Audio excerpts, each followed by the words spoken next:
actually born in outside in Canada, and since we are the Muslim countries like the others, we have the names like the Hassan, Hussein, Ahmed, and what we have in Canada here, we have a name-based discrimination since after the 9/11.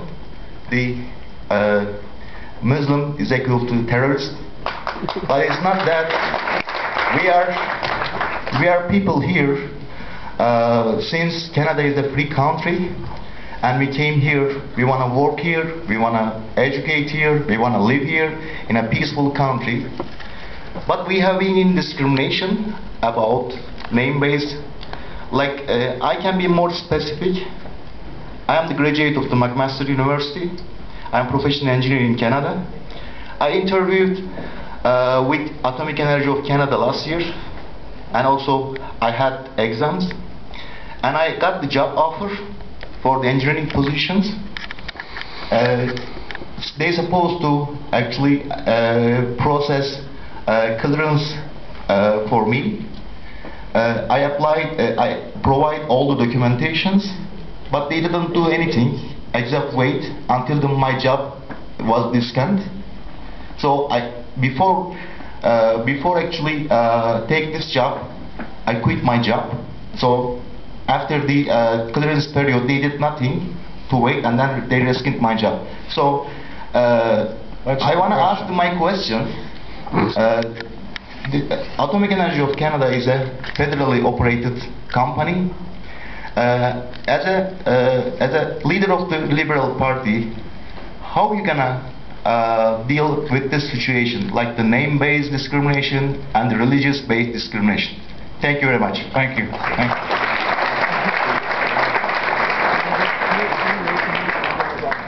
I think your point about name-based discrimination is extremely important. I think it's important that we all hear this and understand its significance. It just is wrong. It's probably a violation of our charter that if your name is Hassan or Farah or some name, that you get discriminated because an inference is made that you come from a particular ethnic or religious group. And I'm sure that this must be challenged, and all Canadians need to stand together on this to make sure it doesn't happen. In federally regulated industries like AECL, in anything under federal control, we must make it absolutely sure that our country has jobs that are open to all and no discrimination applies, and that just seems fundamental. Let me take your question a little further into the issue of travel. One of the things that we're all concerned about in the wake of the attacks of December 25th, or the attempted attack of December 25th, is that we begin to get into racial profiling at airports and discrimination at airports. This is a fundamental issue for the solidarity and unity of a multicultural society. We don't want name-based discrimination when you go through an airport check, any more than we want it in your job. We don't want country of origin discrimination either. That is, if it lists on your passport that you were born in Yemen, etc., etc., etc.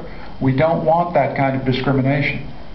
And this is going to be a test of our solidarity as a country, our solidarity as citizens, and our commitment to the principles of the Charter.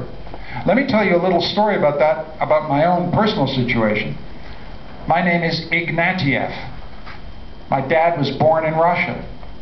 During the Cold War, every time he crossed the American border, they'd point to the fact that he was born in St. Petersburg, Russia. Right? That was then crucial. It was crucial for him to be able to say, I'm a Canadian. And a Canadian is a Canadian is a Canadian. And we've got to unite around that principle, or we're going to get divided. And we're going to allow national security concerns to begin to divide us as citizens. And that will be wrong. So I stand with you in your concern about this. You want to apply for a job and stand a fair chance. If you don't get the job, okay, but you don't want to get it because your name is Mohammed or whatever it is. Any more than my father wanted to be stopped at the airport because he happened to be born in Russia during the Cold War. These are questions about, we have to stand together here. And this is where a multicultural society, a society in which when you look at this room, you see the diversity in this room, which is our strength. We got to stand together, or we'll, as they say, hang separately. Thanks very much for your question, and thank you for coming today.